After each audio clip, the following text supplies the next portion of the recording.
Hello everyone, आप सबका बहुत बहुत स्वागत है परीक्षा पथ पे। और चलिए आज जानते हैं जो एक नोटिस इतना ज़्यादा सर्कुलेट हो रहा है उसकी सच्चाई क्या है, वो एक्चुअल में है या फिर वो एक तरह से झूठा नोटिस वो है सर्कुलेट किया जा रहा है।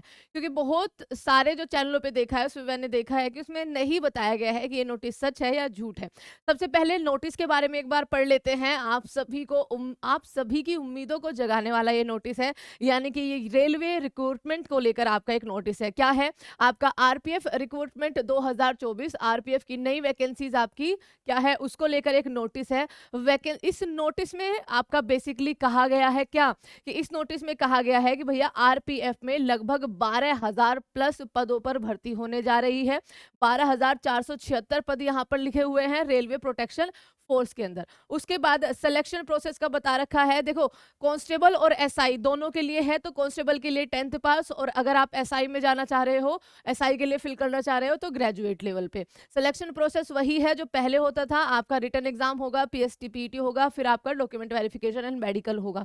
ऑनलाइन एप्लीकेशन डेट जो दे रखी है वो जनवरी 2024 से दे रखी है इसमें, और फेब्रवरी तक ये आपका चलेगा। वेबसाइट इसके बारे में हम खैर बाद में बात करेंगे।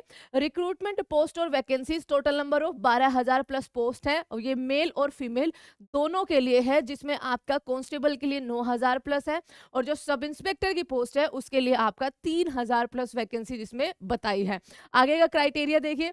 आगे का क्राइटेरिया ये है कि आरपीएफ रिक्रूटमेंट 2024 का एलिजिबिलिटी क्राइटेरिया जो रहने वाला है वो क्या रहने वाला है। कैंडिडेट की जो एज है वो 18 से 25 के बीच में होनी चाहिए, ठीक है। कांस्टेबल के लिए आपका क्या होना चाहिए, कांस्टेबल के लिए सॉरी 20 से 25 आपका ये सब इंस्पेक्टर के लिए होनी चाहिए, और ये काउंट होगी 1 जुलाई 2024। यहाँ तक सब कुछ सही लग रहा है कि भैया अगर 2024 में इसकी फॉर्म फिलिंग होगी तो इसका एज क्राइटेरिया 2024 के लिए रखा हुआ है, जुलाई 2024 के लिए, ठीक है।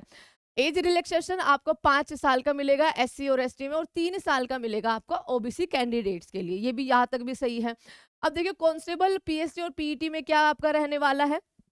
यहाँ पर आपका कैटेगरी वाइज ज्यादा जनरल और ओबीसी एससी एसटी फॉर आपका गोरखास वगैरह जो आपके कुमायूं से है ना, उनके लिए हाइट जो है मेल के लिए 165 160 163, इन तीनों क्राइटेरिया ये आपको दिख भी रहे होंगे आराम से।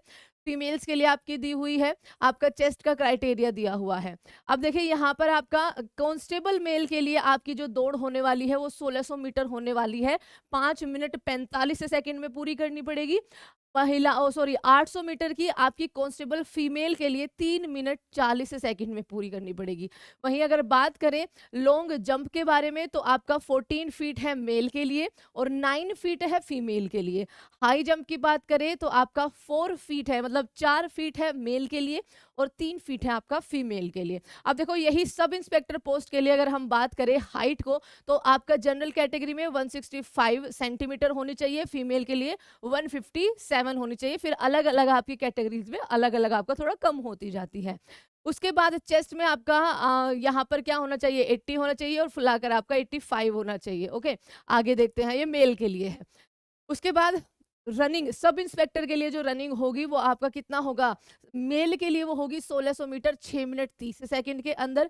फीमेल के लिए रहने वाली है 4 मिनट में 800 मीटर। लॉन्ग जंप वही मेल के लिए एसआई कैटेगरी में 12 फीट का है, और आपका सब इंस्पेक्टर कैटेगरी में फीमेल के लिए आपका 9 फीट का है। हाई जंप की बात करें तो 3 feet 9 inch for male, and आपका 3 फीट क्या हो जाएगा फीमेल के लिए। अब देखो आगे क्वालिफिकेशन इसमें क्या चाहिए। अगर आप कांस्टेबल के लिए जा रहे हो तो आपको 10th पास होना जरूरी है।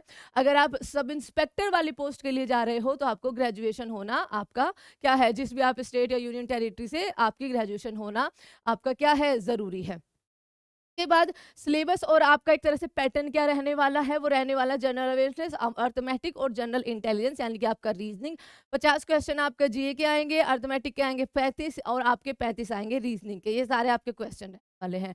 आपका 90 मिनट का ये पेपर होगा, और 1/3 आपकी नेगेटिव मार्किंग इसमें रहने वाली है। सारी चीजें उन्होंने बता वही रखी है।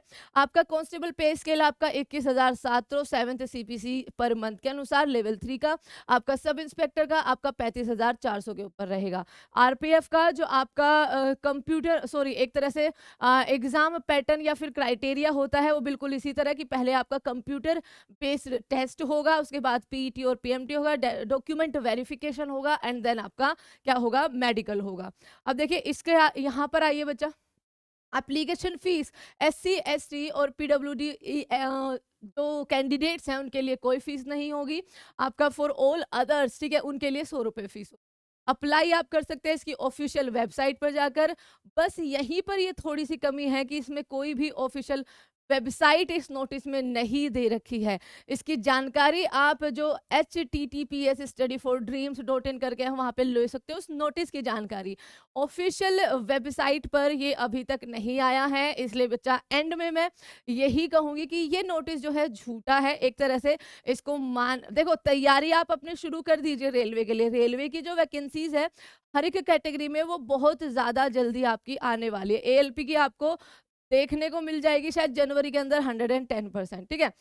अब आप ये है कि ये नोटिस आपका फ्रॉड, और ऐसे बहुत सारे नोटिस जो है वो सर्कुलेट होंगे, ये चीज़ ध्यान रखना हाल ही में। बस आपको ना इन सब में पढ़कर, क्योंकि कई बार क्या होता है कि एक नोटिस आ गई, एक वेबसाइट आ गई, आपको लगेगा कि ये नोटिस सही है। आप उस वेबसाइट पर जाकर, ठीक है, उसको फॉर्म फिलिंग करने की कोशिश करोगे और कई बार आप यहीं पर फँस जाते हो, ठीक है। तो ये चीज़ ध्यान रखना बच्चा, ये सारे जो नोटिस है वो कहीं न कहीं आपके ऑफ़िशियल जो